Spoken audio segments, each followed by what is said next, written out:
Habíamos celebrado su 10º aniversario de boda apenas 2 meses antes.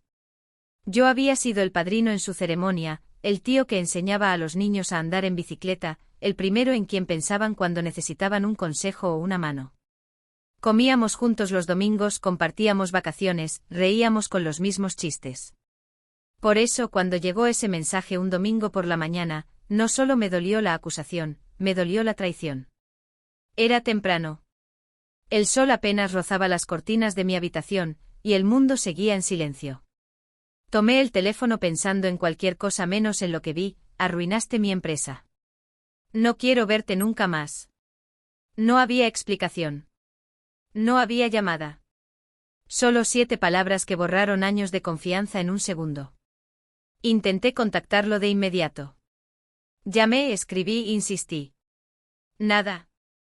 Silencio total. Como si hubiera dejado de existir para él. Al tercer día, ya no pude más. Llamé a mi hermana. Su voz sonó distante, como si ya supiera por qué llamaba y no quisiera enfrentarlo. Le conté lo del mensaje, le dije que no tenía idea de qué hablaba su marido, que yo ni siquiera tenía acceso a los documentos de su empresa. Ella no me defendió. No me dijo: eso es imposible. No me abrazó con palabras. Solo me respondió con una calma que dolía más que un grito: tienes que hablar con él. Él está devastado. Cree que fuiste tú quien filtró la información a la competencia. Perdieron el contrato con Industrias Vértice. Dice que por tu culpa la empresa está al borde de la quiebra. Le recordé que ese contrato ni siquiera lo conocía. Que yo trabajaba en otro sector, en otra ciudad, con otra gente. Pero ella no retrocedió. Solo suspiró y dijo: quizás no lo hiciste a propósito, pero él está seguro. Y si no fuiste tú, entonces al menos sabes algo. Esa frase me partió en dos. No era solo que dudara de mí. Era que ya había tomado partido. Los días que siguieron fueron los más solos de mi vida. Dejé de recibir mensajes en los grupos familiares. En el supermercado, un vecino que solía saludarme con entusiasmo bajó la mirada y aceleró el paso. En una fiesta de un amigo mutuo, alguien me dijo: qué lástima lo de tu cuñado, con una sonrisa incómoda, como si ya supiera que yo era el villano de la historia. Mi cumpleaños pasó en silencio. Ni una llamada. Ni un mensaje. Solo el eco de mi propia respiración en una casa vacía. Fue entonces cuando decidí que, si nadie iba a creer en mí, al menos yo tenía que encontrar la verdad. Recordé que meses atrás, mi cuñado me pidió ayuda para migrar archivos antiguos a la nube. En ese proceso guardé una copia de seguridad que nunca eliminé. No por desconfianza, sino por costumbre. Así empezó mi investigación. Las primeras noches no encontré nada. Solo documentos aburridos, correos internos sin interés, números que no significaban nada. Empecé a pensar que estaba perdiendo el tiempo, que tal vez todo era un malentendido y que yo estaba obsesionado con una mentira. Casi tiro la toalla. Pero una noche, mientras revisaba facturas del último trimestre, noté algo raro: un pago mensual de $5.000 a una empresa llamada Tech Solutions Global.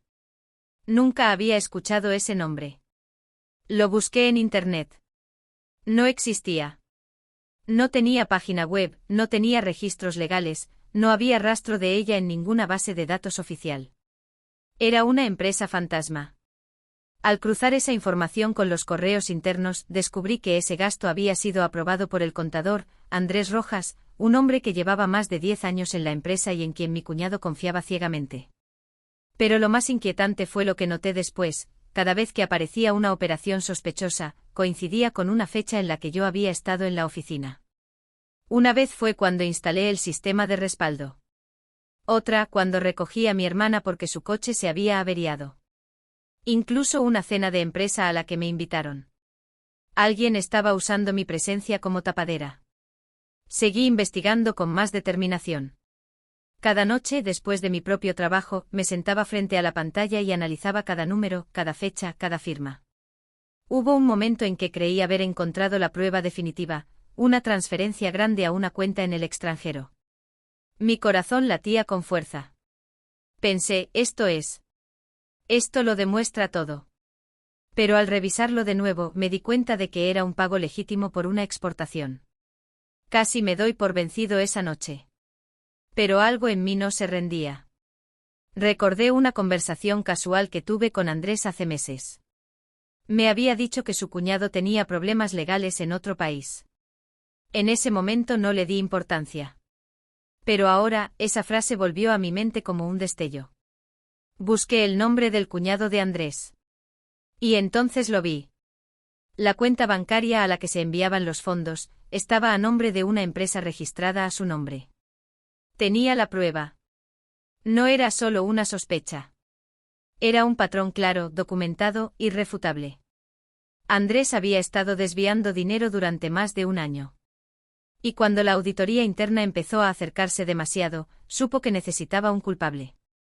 Y me eligió a mí. Porque era perfecto. Familiar con acceso ocasional, sin motivos evidentes para hacer daño, y con lazos lo suficientemente fuertes como para que la acusación sonara creíble. Reuní todo. Cada correo, cada factura alterada, cada transferencia, cada coincidencia. Organicé una línea de tiempo que mostraba cómo, paso a paso, el dinero desaparecía, y cómo mi nombre aparecía convenientemente en los momentos clave. Le escribí a mi cuñado. Le dije que tenía la verdad. Que si quería saber quién realmente arruinó su empresa, me encontrara al día siguiente en un café. Vino. Estaba demacrado. Tenía ojeras profundas, la camisa arrugada, y olía a café y desesperanza. Al principio no me miró. Solo dijo: ¿qué quieres? Le entregué el documento. Al principio lo hojeó con desdén, como si ya hubiera decidido que era una mentira más. Pero a medida que leía, su expresión cambió. La ira dio paso a la confusión. La confusión a la incredulidad. Y luego al horror. Cuando terminó, bajó la cabeza y susurró: Andrés. Él. Le mostré cómo había manipulado los informes, cómo había creado empresas ficticias, cómo había usado mi presencia para ocultar sus movimientos. Se quedó en silencio mucho tiempo. Luego, con la voz quebrada, me pidió perdón. No fue una disculpa vacía. Fue un acto de humildad real. Me dijo que había sido un necio, que dejó que el miedo y el enojo le nublaran el juicio, y que nunca debió acusarme sin pruebas. Al día siguiente citó a Andrés a la oficina. Lo grabó todo. El hombre lo negó al principio, pero cuando vio las pruebas, se derrumbó. Confesó. Dijo que lo hizo por deudas personales, que su hijo estaba enfermo, que no tuvo otra salida. Pero eso no justificaba lo que hizo. Lo despidieron de inmediato. Presentaron una denuncia. Y aunque la empresa aún tenía heridas profundas, al menos ya sabía cuál era la verdadera causa de su crisis. Pero faltaba la conversación más difícil. Fui a casa de mi hermana. Cuando abrió la puerta, no dijo nada. Solo me miró con ojos llenos de arrepentimiento. Antes de que pudiera hablar, me abrazó con fuerza y empezó a llorar. Me pidió perdón una y otra vez. Me dijo que había sido una cobarde, que prefirió creer en la versión de su marido porque le era más fácil que enfrentar la posibilidad de que él estuviera equivocado. Le conté todo lo que había sentido, la soledad, el rechazo, la sensación de que mi propia sangre me había fallado. Ella escuchó en silencio con lágrimas en los ojos, y me prometió que nunca más permitiría que nadie me juzgara sin escucharme primero. Las semanas siguientes no fueron fáciles. Las cenas familiares eran incómodas al principio. Había silencios cuando alguien mencionaba negocios. Mi cuñado evitaba mirarme a los ojos, y yo aún cargaba con el peso del rencor. Pero poco a poco, con honestidad y esfuerzo, las cosas empezaron a sanar. Hoy, ya no somos los mismos. Ya no hay esas cenas espontáneas de domingo. Ya no hay confianza ciega. Pero hay respeto. Hay verdad. Y eso, aunque no es perfecto, es más sólido que lo que teníamos antes. Porque aprendimos que la confianza no se rompe de golpe, pero tampoco se reconstruye de un día para otro. Y yo aprendí algo más importante aún, que la verdad no grita. Espera. Espera hasta que alguien esté dispuesto a buscarla. Y cuando la encuentras, no solo te limpia el nombre, te forja el alma. Nunca olvidaré ese domingo por la mañana. Pero tampoco olvidaré lo que vino después, la fuerza para no rendirme, la lucidez para ver lo que otros no veían, y el coraje para perdonar sin olvidar. Porque al final, no fui destruido por la mentira. Fui forjado por la verdad.